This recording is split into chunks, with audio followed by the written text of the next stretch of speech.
ನಮಸ್ತೆ. ಭಾರ್ಗವಿ LLB ಸೀರಿಯಲ್ನ ಇವತ್ತಿನ ಸಂಚಿಕೆಗೆ ಸ್ವಾಗತ. ಇನ್ನು ಯಾರೆಲ್ಲ ನನ್ನ ಚಾನಲ್ಗೆ ಸಬ್ಸ್ಕ್ರೈಬ್ ಆಗಿಲ್ಲ ಸಬ್ಸ್ಕ್ರೈಬ್ ಮಾಡಿಕೊಂಡು ಸಪೋರ್ಟ್ ಮಾಡಿ.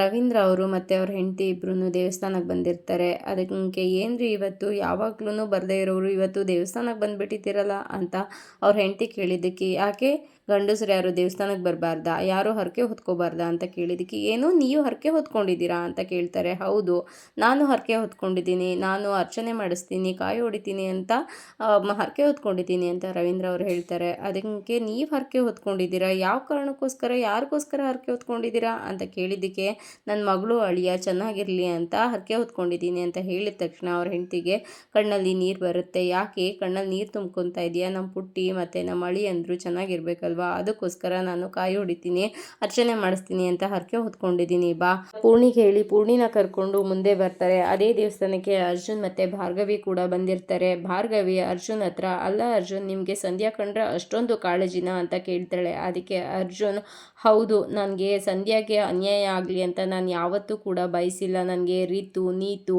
ಸಂಧ್ಯಾ ಬೇರೆ ಅಲ್ಲ, ಅವಳು ನಮ್ಮ ಮನೆಯಲ್ಲಿ ತುಂಬ ವರ್ಷಗಳಿಂದ ಕೆಲಸ ಮಾಡಿದ್ದಾಳೆ, ಅವಳ ಬಗ್ಗೆ ನನಗೆ ಯಾವುದೇ ರೀತಿಯ ಅಸಮಾಧಾನ ಇಲ್ಲ ಅಂತ ಹೇಳ್ತಾರೆ. ಆವಾಗ ಭಾರ್ಗವಿ ತನ್ನ ಮನಸ್ಸಲ್ಲೇನೆ, ಅರ್ಜುನು ಹೇಳ್ತಾ ಇರೋದೆಲ್ಲ ಸತ್ಯ, ಯಾಕೆ ಅಂತ ಅಂದರೆ ಸಂಧ್ಯಾ ಅರ್ಜುನ್ ಕೆಟ್ಟವನಾಗಿದ್ದರೆ ನನ್ನ ಹತ್ರ ಹೇಳಿರ್ತಾ ಇದ್ಲು. JP ಪಾಟೀಲ್ ಬಗ್ಗೆ ವಿಕ್ಕಿ ಬಗ್ಗೆ ಕೆಟ್ಟದಾಗಿ ಹೇಳಿದ ಹಾಗೆ ಅರ್ಜುನ್ ಬಗ್ಗೆ ಯಾವತ್ತೂ ಹೇಳಿಲ್ಲ, ಅರ್ಜುನ್ ಬಗ್ಗೆ ಒಳ್ಳೆಯದನ್ನೇ ಹೇಳಿದಾಳೆ, ಅಂದಮೇಲೆ ಅರ್ಜುನ್ ಒಳ್ಳೆಯವನೇನೆ ಅಂತ ಮನಸ್ಸಲ್ಲೇನೆ ಅನ್ಕೊತಾ ಇರ್ತಾಳೆ. ಅಷ್ಟರೊಳಗಡೆ ಅವರು ತೆಂಗಿನಕಾಯಿನ ಈಡ್ಗಾಯಾಗಿ ಹೊಡಿತಾರೆ. ಅದರಿಂದ ಬಂದ ಕಾಯಿ ಚೂರು ಅರ್ಜುನ್ ಹಣೆಗೆ ಬಡಿಯುತ್ತೆ. ಅರ್ಜುನ್ ಹಣೆಯಲ್ಲಿ ರಕ್ತ ಬರೋಕ್ಕೆ ಶುರುವಾಗುತ್ತೆ. ಅದನ್ನ ನೋಡಿದ ಭಾರ್ಗವಿ, ಅಯ್ಯಯ್ಯೋ ರಕ್ತ ಬರ್ತಾ ಇದೆಯಲ್ಲ, ಯಾರ್ರೀ ಅದು, ನೋಡ್ಕೊಂಡು ಕಾಯಿ ಹೊಡೆಯೋಕ್ಕಾಗೋದಿಲ್ವಾ ಅಂತ ಜೋರು ಮಾಡ್ತಾಳೆ. ರವೀಂದ್ರ ಅವರು ಮುಂದೆ ಬಂದು ನೋಡಿದಾಗ, ಭಾರ್ಗವಿ ಕೂಡ ಈ ಕಡೆ ಬಂದು ನೋಡಿದಾಗ ಅದು ರವೀಂದ್ರ ಅವರಾಗಿರ್ತಾರೆ, ಅಂದರೆ ಭಾರ್ಗವಿ ಅಪ್ಪ ಅಮ್ಮ ಆಗಿರ್ತಾರೆ. ನೋಡಿದ ಮೇಲೆ ರವೀಂದ್ರ ಭಟ್ಕಳ ಅವ್ರಿಗೆ ಮತ್ತೆ ಪೂರ್ಣಿಗೆ ಇಬ್ರಿಗೂ ತುಂಬಾನೇ ಖುಷಿ ಆಗುತ್ತೆ. ಹಾಗೇನೆ ಭಾರ್ಗವಿ ಅರ್ಜುನ್ ಅವ್ರಿಗೂ ಖುಷಿ ಆಗುತ್ತೆ. ಭಾರ್ಗವಿ ಮತ್ತೆ ಅರ್ಜುನ್ ಅವ್ರನ್ನ ಮಾತಾಡ್ಸೋಕೆ ಅಂತ ಮುಂದೆ ಬರ್ತಾರೆ. ಆದರೆ ರವೀಂದ್ರ ಭಟ್ಕಲ್ ಅವರು ಯಾವುದೇ ರೀತಿ ಮಾತಾಡ್ದೇನೆ ಹಾಗೆ ನಿಂತಿರ್ತಾರೆ. ಇದು ರೌಡಿಗೆ ದುಡ್ಡು ಕೊಡಬೇಕು ಅಂತ ಅಂದ್ಬಿಟ್ಟು ಆ ದುಡ್ಡನ್ನೆಲ್ಲ ಜೋಡಿಸಿ ಬ್ಯಾಗಲ್ಲಿ ಎತ್ತಿಟ್ಕೊತಾ ಇರ್ತಾಳೆ. ಅಷ್ಟರೊಳಗಡೆ ಬೃಂದ ರಿತು ಅಂತ ಅಂದ್ಕೊಂಡು ಅವಳು ರೂಮ್ ಕಡೆನೆ ಬರ್ತಾಳೆ. ರಿತು ಅವಳನ್ನ ನೋಡಿ ಗಾಬರಿ ಆಗ್ತಾಳೆ, ದುಡ್ಡು ಏನಾದರೂ ನೋಡ್ಬಿಟ್ರೆ ಅದಕ್ಕೆ ಅಂತ ಅಂದ್ಬಿಟ್ಟು. ಆಗ ಬೃಂದ, ನೀನೇನು ಮಾಡ್ತಾ ಇದೆಯಾ ಅಂತ ನನಗೆ ಗೊತ್ತಾಗ್ತಾ ಇದೆ ರಿತು ಅಂತ ಹೇಳಿದ್ದಕ್ಕೆ, ಅಯ್ಯಯ್ಯೋ ದುಡ್ಡೇನಾದರೂ ನೋಡ್ಬಿಟ್ರ ಅಂತ ಅವಳು ಟೆನ್ಷನ್ ಮಾಡ್ಕೊಳ್ತಾಳೆ. ಟೆನ್ಷನ್ ಮಾಡಿಕೊಂಡು, ಅಲ್ಲ ಅದಕ್ಕೆ ಅದು ಅಂತ ಹೇಳ್ತಿರ್ತಾಳೆ. ಅದಕ್ಕೆ, ಅಲ್ಲ ರಿತು, ನೀನು ಎಲ್ಲರ ಹತ್ರನೂ ಹೋಗಿ ವಿಕ್ಕಿನ ಈ ಕೇಸಿಂದ ದೂರ ಇಡಿ ಅಂತ ನೀನು ಕೇಳ್ಕೊತಾ ಇರೋದು ನನಗೆ ಗೊತ್ತಾಗ್ತಾ ಇದೆ. ನೀನು ಆ ಭಾರ್ಗವಿ ಕಂಡ್ರೆ ಯಾಕೆ ಇದೇ ರೀತಿ ಅವಳು ಹುಲಿ ಅನ್ನೋ ಥರ ಯಾಕೆ ಈ ಥರ ಹೆದರ್ಕೊತಾ ಇರ್ತೀಯ, ಈ ಥರ ಹೆದರ್ಕೋಬೇಡ, ಈ ಥರ ಹೆದರ್ಕೊಳ್ಳೋದ್ರಿಂದ ಅವಳು ನಿನ್ನನ್ನು ಹೆದರಿಸ್ತಾಳೆ, ಈ ಥರ ಎಲ್ಲ ಹೆದರ್ಕೋಬೇಡ ಅಂತ ಹೇಳ್ತಾ ಇರ್ತಾಳೆ. ಅಷ್ಟರೊಳಗಡೆ ರಿತು ಅವ್ರ ಅಮ್ಮ ಅಲ್ಲಿಗೆ ಬರ್ತಾರೆ.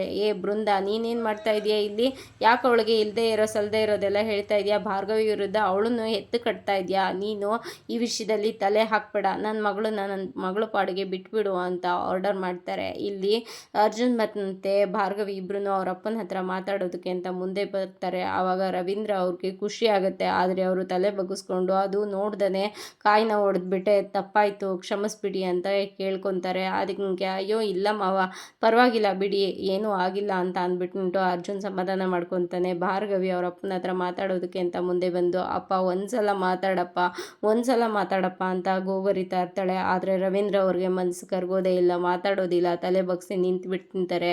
ಅದಕ್ಕೆ, ಅಪ್ಪ ನಾನು ನಿಮ್ಮ ಪುಟ್ಟಿಯಪ್ಪ ಮಾತಾಡ್ತಾ ಇರೋದು, ದಯವಿಟ್ಟು ನನ್ನ ಹತ್ರ ಒಂದ್ಸಲ ಮಾತಾಡಪ್ಪ ಅಂತ ಕೇಳ್ಕೊತಾ ಇರ್ತಾಳೆ. ಅದಕ್ಕೆ ಅರ್ಜುನ್, ಹೌದು ಮಾವ, ನೀವಿಲ್ಲದೆ ಅವಳಿಗೆ ತುಂಬಾ ಕಷ್ಟ ಆಗಿದೆ, ಭಾರ್ಗವಿ ಅವ್ರಿಗೆ ನಿಮ್ಮನ್ನು ನೆನೆದೇ ಇರೋ ದಿನಗಳೇ ಇಲ್ಲ, ಅವ್ರು ನಿಮ್ಮನ್ನು ತುಂಬಾ ನೆನ್ಪು ಮಾಡ್ಕೊತಾರೆ, ನೀವಿಲ್ಲದೆ ಅವ್ರಿಗೆ ಬದುಕೋದಕ್ಕೆ ಸಾಧ್ಯನೇ ಇಲ್ಲ, ದಯವಿಟ್ಟು ಅವ್ರ ಜೊತೆ ಒಂದ್ಸಲ ಮಾತಾಡಿ ಮಾವ, ದಯವಿಟ್ಟು ಮಾತಾಡಿ ಮಾವ ಅಂತ ಹೇಳ್ತಾ ಇರ್ತಾರೆ. ಆದರೆ ರವೀಂದ್ರ ಅವರು ಮನಸ್ಸು ಕರಗದೇನೆ, ಪೂರ್ಣಿ ಲೇಟ್ ಆಯಿತು, ನಾವಿನ್ನಿಂದ ಹೊರಡೋಣ ಅಂತ ಅಂದ್ಬಿಟ್ಟು ರವೀಂದ್ರ ಅವರು ಮುಂದೆ ಹೊರಟೋಗ್ಬಿಡ್ತಾರೆ. ಭಾರ್ಗವಿ ಅವರಪ್ಪನ ಅಪ್ಪ ಅಪ್ಪ ಅಂತ ಕರಿತಾನೆ ಇರ್ತಾಳೆ. ಆದರೆ ರವೀಂದ್ರ ಅವರು ಮುಂದೆ ಹೊರಟೋಗ್ತಾರೆ. ಆಗ ಪೂರ್ಣಿ, ಇಲ್ಲ ಕಣೆ, ಇವತ್ತು ನಿಮ್ಮ ಅಪ್ಪ ಬಂದಿದ್ದೇನೆ, ನೀವಿಬ್ಬರು ಖುಷಿಯಾಗಿರಬೇಕು ಅನ್ನೋ ಕಾರಣಕ್ಕೆ ಅರ್ಚನೆ ಮಾಡಿಸೋಕೆ ಅಂತ ಬಂದರು. ನಿಮ್ಮ ಅಪ್ಪನಿಗೆ ನಿನ್ನ ಮೇಲೆ ಬೆಟ್ಟದಷ್ಟು ಪ್ರೀತಿ ಇದೆ, ಅದೇ ರೀತಿ ಕಾಳಜಿ ಇದೆ, ಯಾವಾಗ್ಲೂ ನಮಗೆ ನಿಮ್ಮದೇ ಚಿಂತೆ ಕಣೆ. ಆದರೆ ಅವರು ಇವಾಗ ಯಾಕೆ ಹೀಗೆ ನಡ್ಕೊತಾ ಇದ್ದಾರೋ ನನಗಂತೂ ಅರ್ಥ ಆಗ್ತಾ ಇಲ್ಲ. ನೀವಿಬ್ಬರು ಚೆನ್ನಾಗಿರಿ ಅಳಿ, ಅಂದರೆ ನನ್ನ ಮಗಳನ್ನ ಚೆನ್ನಾಗಿ ನೋಡ್ಕೊಳ್ಳಿ ಮಾಡ್ಕೊಳ್ಳಿ ಅಂತ ಹೇಳಿಬಿಟ್ಟು ತಬ್ಬಿ ಮುದ್ದಾಡ್ಬಿಟ್ಟು ಅಲ್ಲಿಂದ ಅವರು ಹೊರಟೋಗ್ತಾರೆ. ರವಿ ತುಂಬಾನೇ ಹತ್ಕೊಂಡು ಬೇಸರ ಮಾಡ್ಕೊತಾ ಇರ್ತಾಳೆ. ಆಗ ಅರ್ಜುನ್ ಸಮಾಧಾನನ ಮಾಡ್ತಾರೆ. ಇಲ್ಲಿ ರಿತು ನಾನು ಮದುವೆ ಅಂತ ಆದರೆ ಅದು ವಿಕ್ಕಿನೇ ಅಮ್ಮ ಅಂತ ಹೇಳ್ತಾ ಇರ್ತಾಳೆ. ಅದಕ್ಕೆ ಆ ವಿಕ್ಕಿ ಹೆಸರು ಹೇಳಿದ್ರೆ ನಿನ್ನನ್ನು ಕೊಂದು ಬಿಡ್ತೀನಿ, ಇಲ್ಲಿ ನಾನು ಇನ್ನೊಂದ್ಸಲ ವಿಕ್ಕಿನ ಮದುವೆ ಆಗ್ತೀನಿ ಅಂತ ನೀನೇನಾದರೂ ಹೇಳಿದ್ದೆ ಆದರೆ ನನ್ನ ಹೆಣ ಬೀಳುತ್ತೆ ಅಲ್ಲಿ ನೋಡು, ಈ ಕ್ಷಣದಲ್ಲೇ ಈ ಜಾಗದಲ್ಲೇ ಬೇರೆಯವ್ರ ಜೊತೆಗೆ ಮದುವೆ ಮಾಡಿ ಕಳಿಸ್ಬಿಡ್ತೀನಿ. ಇನ್ನೊಂದ್ಸಲ ವಿಕ್ಕಿ ಹೆಸರನ್ನ ಹೇಳಿದ್ರೆ ಹುಷಾರ್. ಬೃಂದ, ನೀನು ಇನ್ನೂ ಏನು ಮಾಡ್ತಾ ನಿಂತಿದ್ದೀಯಾ ಇಲ್ಲಿ? ನೀನು ಮತ್ತೆ ನಿನಗೆ ಸಪೋರ್ಟ್ ಮಾಡೋರು ಇಬ್ರು ನಾನಂತೂ ಸುಮ್ಮನೆ ಬಿಡೋದಿಲ್ಲ, ಹುಷಾರ್ ಅಂತ ಬೃಂದಾಗೆ ಬೈದು ಅಲ್ಲಿಂದ ಕಳಿಸ್ತಾರೆ. ಭಾರ್ಗವಿಯ ಅಪ್ಪ ಅಲ್ಲಿಂದ ಹೋದ್ಮೇಲೆ ಭಾರ್ಗವಿಗೆ ತುಂಬಾನೇ ಬೇಸರ ಆಗುತ್ತೆ. ಅಲ್ಲ ಅಪ್ಪ, ನನಗೆ ಮುಖ ಕೊಟ್ಟು ಮುಖನೂ ಮಾತಾಡ್ಲೂ ಇಲ್ಲ ಅಲ್ಲ ಅಪ್ಪ, ಎಲ್ಲಿ ನನ್ನ ಜೊತೆ ಮಾತಾಡಿದ್ರೆ ಮನಸ್ಸು ಕರ್ಗೋಗ್ಬಿಡುತ್ತೆ ಅಂತ ಮನಸ್ಸನ್ನು ಕಲ್ಲು ಮಾಡ್ಕೊಂಡಿದ್ಯಾ ಅಲ್ಲ ಅಪ್ಪ. ನಾನು ನಿಮಗೆ ಅಷ್ಟೊಂದು ದುಃಖ ಕೊಟ್ಟಿದ್ದೀನಿ, ಅಷ್ಟೊಂದು ನೋವು ಕೊಟ್ಟಿದ್ದೀನಿ ಅಲ್ವಾ ಅಪ್ಪ. ನನ್ನ ಬಗ್ಗೆ ನನಗೇನೆ ಬೇಸರ ಆಗ್ತಾ ಇದೆ, ಏನು ಮಾಡಲಿ ಅಪ್ಪ. ಅಲ್ಲಿ ನೀವು ನನ್ನ ಜೊತೆ ಮಾತಾಡಿದ್ರೆ ಎಲ್ಲಿ ಮನಸ್ಸು ಕರ್ಗೋಗುತ್ತೋ, ಎಲ್ಲಿ ದೂರ ಇದ್ದೇನೆ ಚೆನ್ನಾಗಿರಲಿ ನನ್ನ ಮಗಳು ಅಂತ ಬಯಸ್ತಾ ಇದ್ದೀರಿ. ಇಲ್ಲಿ ನಾನು ಅದೇ ಪರಿಸ್ಥಿತಿನಲ್ಲಿ ಇದ್ದೀನಿ ಅಪ್ಪ. ನಾನು ಯಾರ ಮಗನ ಮದುವೆ ಆಗಿದ್ದೀನಿ, ನಾನು ಹೇಗಿದ್ದೀನಿ, ನಾನು ಯಾರ ಮನೆಯಲ್ಲಿದ್ದೀನಿ ಅಂತ ನಿಮ್ಮ ಹತ್ರ ಹೇಳ್ಕೋಬೇಕು ಅಂತ ನಾನು ಹಾತೊರಿತಾ ಇದ್ದೀನಿ. ಆದರೆ ಯಾವುದೂ ಸಾಧ್ಯ ಆಗ್ತಾ ಇಲ್ಲ ಅಪ್ಪ.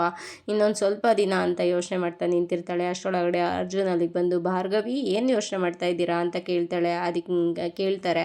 ಅದಕ್ಕೆ ಅದು ಎಲ್ಲಿಂದ ಶುರು ಮಾಡಲಿ ಅಂತ ಯೋಚನೆ ಮಾಡ್ತಾ ಇದ್ದೀನಿ ಅಂತ ಹೇಳಿದ್ದಕ್ಕೆ ಎಲ್ಲಿಂದ ಶುರು ಮಾಡೋದಾ, ಏನು ಮಾತಾಡ್ತಾ ಇದ್ದೀರಾ ನೀವು ಅಂತ ಹೇಳಿದ್ದಕ್ಕೆ ಅದು ಅಂತ ಹೇಳ್ತಾಳೆ. ಅದಕ್ಕೆ ಅಪ್ಪ ನಿಮ್ಮ ಜೊತೆ ಮಾತಾಡಲಿಲ್ಲ ಅಂತ ಬೇಸರ ಆಯಿತಾ? ಡೋಂಟ್ ವರಿ ಭಾರ್ಗವಿ, ಎಲ್ಲದೂ ನಾನು ಸರಿ ಮಾಡ್ತೀನಿ. ಫಸ್ಟ್ ಟೈಮ್ ಹೋದೆ ಸರಿ ಹೋಗಲಿಲ್ಲ, ಆದರೆ ಅದಕ್ಕೇನಂತೆ ಇನ್ನೊಂದು ಸಲ ಹೋಗ್ತೀನಿ ಅಂತ ಅಂದಾಗ ಇನ್ನೊಂದು ಸಲ ಹೋಗ್ತೀರಾ ಅಂತ ಅನುಮಾನ ಬರುತ್ತೆ ಅರ್ಜುನ್ ಮೇಲೆ. ಅದಕ್ಕೆ ಅದು ಅತ್ತೆ ಮಾವನ್ನ ಮಾತಾಡ್ಸ್ಕೊಂಡು ಬರೋಣ ಅಂತ ಹೋಗಿದ್ದೆ, ಆದರೆ ಅವರು ಮಾತಾಡಲಿಲ್ಲ ಅಂತ ಹೇಳಿದ್ದಕ್ಕೆ ಅವ್ರು ಮಾತಾಡೋದು ಇಲ್ಲ, ಕ್ಷಮಿಸೋದು ಇಲ್ಲ, ಆದರೆ ಅದನ್ನೆಲ್ಲ ನಾನೇ ಸರಿ ಮಾಡ್ತೀನಿ ಅಂತ ಭಾರ್ಗವಿ ಹೇಳ್ತಾಳೆ. ಅದು ಹೇಗೆ ಸಾಧ್ಯ ಭಾರ್ಗವಿ, ಯಾಕೆಂದರೆ ನೀವು ಅವ್ರ ಜೊತೆ ಮಾತೇ ಆಡ್ತಾ ಇಲ್ವಲ್ಲ ಅಂತ ಅರ್ಜುನ್ ಹೇಳಿದ್ದಕ್ಕೆ ಸಾಧ್ಯ, ಅದನ್ನು ಸಾಧ್ಯ ಮಾಡ್ತೀನಿ.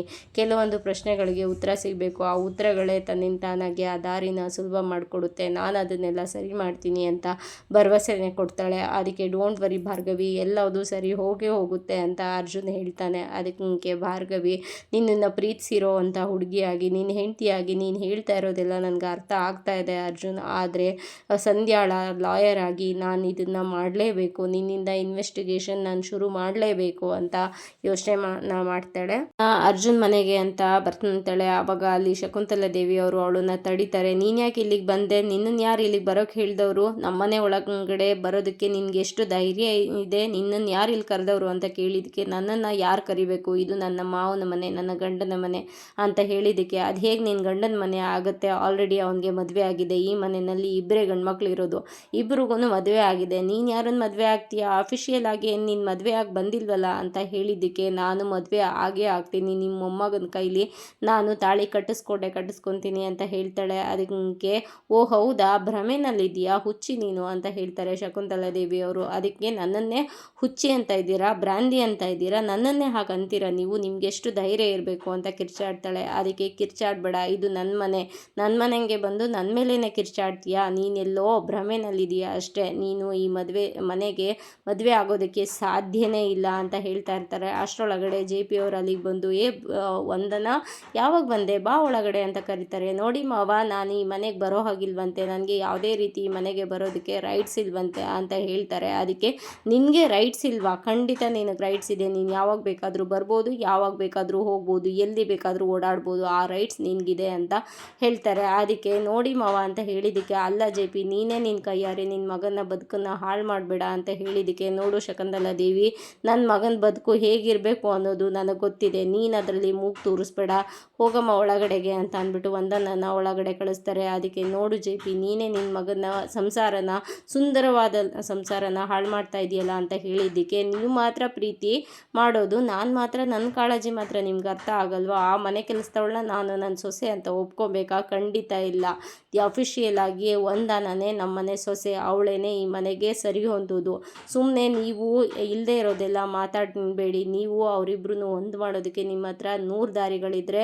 ಅವರಿಬ್ರು ದೂರ ಮಾಡೋದಕ್ಕೆ ನನ್ನ ಹತ್ರ 1000 ದಾರಿಗಳಿದೆ, ಅದ್ರ ಬಗ್ಗೆ ಯೋಚನೆ ಇರಲಿ, ಇದು ನನ್ನ ಮನೆ, ನಾನು ಹೇಳಿದ್ದೆ ಫೈನಲ್, ನಾನು ತಗೊಂಡ ಡಿಸಿಷನ್ನೇ ಫೈನಲ್ ಅಂತ ಹೇಳಿಬಿಟ್ಟು ವಾರ್ನ್ ಮಾಡಿ ಶಕುಂತಲಾ ದೇವಿ ಅವ್ರಿಗೆ ಅಲ್ಲಿಂದ ಹೊರಟೋಗ್ತಾನೆ. ಸರಿ ಭಾರ್ಗವಿ, ಏನು ಯೋಚನೆ ಮಾಡಬೇಡಿ, ಹೊರಡೋಣ ಅಂತ ಹೇಳಿಬಿಟ್ಟು ತನ್ನ ಕರ್ಚಿಫಿಂದ ತೆಗೆದು ತನ್ನ ಹಣೆನ ಒರೆಸ್ಕೊತಾ ಇರ್ತಾನೆ. ಅದಕ್ಕೆ ಅಯ್ಯೋ ಅರ್ಜುನ್, ಅಷ್ಟೊಂದು ರಕ್ತ ಬರ್ತಾ ಇದೆ, ನಡೀರಿ ಹಾಸ್ಪಿಟಲ್ಗೆ ಹೋಗೋಣ ಅಂತ ಹೇಳಿದ್ಕೆ, ಅಯ್ಯೋ ಚಿಕ್ಕ ಗಾಯ ಭಾರ್ಗವಿ, ಏನೂ ಆಗೋದಿಲ್ಲ, ತೊಂದರೆ ಇಲ್ಲ ಅಂತ ಹೇಳಿದ್ಗೆ, ಸರಿ ಆ ಬಟ್ಟೆನಲ್ಲಿ ಒರೆಸ್ಕೊಬೇಡಿ, ಅದನ್ನು ಕುಡಿ, ಇಲ್ಲಿ ನಾನೇ ಮನೆಗೆ ಹೋದ್ಮೇಲೆ ಕ್ಲೀನ್ ಮಾಡಿಕೊಡ್ತೀನಿ ಅಂತ ಅಂದ್ಬಿಟ್ಟು ಅರ್ಜುನ್ ಕೈಯಲ್ಲಿದ್ದ ಕರ್ಚಿಫನ್ನು ಈಸ್ಕೊಂಡು, ಸಾರಿ ಅರ್ಜುನ್, ನಾನು ಈ ಕೊನೆ ಪ್ರಯತ್ನನ ಮಾಡಲೇಬೇಕು, ಈ ಕೊಲೆ ಕೇಸ್ನಲ್ಲಿ ನಿನ್ನ ಕೈವಾಡ ಏನೂ ಇಲ್ಲ ಅಂತ ನಾನು ತಿಳ್ಕೊಳ್ಳೇಬೇಕು, ನಿನ್ನ ಕೈವಾಡ ಏನೂ ಇಲ್ಲ ಅಂತಲೇ ಬರಲಿ, ದೇವರೇ ಕಾಪಾಡು ಅಂತ ಅಂದ್ಬಿಟ್ಟು ದೇವ್ರ ಹತ್ರ ಬೇಡ್ಕೊಂಡು ತನ್ನ ಹತ್ರ ಇದ್ದು ಫೋನನ್ನು ತೆಗಿತಾಳೆ. ಸರಿ ಅಂತ ಅರ್ಜುನ್, ನಾನು ಕಾರನ್ನು ತೆಗಿತೀನಿ ಅಂತ ಕಾರ್ ಕಡೆ ಹೋಗ್ತಾನೆ. ಇದಾಗಿತ್ತು ಇವತ್ತಿನ ಸ್ಟೋರಿ. ಈ ಸಂಚಿಕೆ ಇಷ್ಟ ಆಗಿದ್ರೆ ಒಂದು ಲೈಕ್ ಕೊಟ್ಟು ಶೇರ್ ಮಾಡಿ, ಕಮೆಂಟ್ ಬಾಕ್ಸಲ್ಲಿ ಕಮೆಂಟ್ ಮಾಡಿ ತಿಳಿಸಿ ಹೇಗಾಗಿತ್ತು ಇವತ್ತಿನ ಸಂಚಿಕೆ ಅಂತ. ಮುಂದಿನ ಸಂಚಿಕೆಯಲ್ಲಿ ಸಿಗೋಣ, ಅಲ್ಲಿವರೆಗೂ take care, bye, thank you.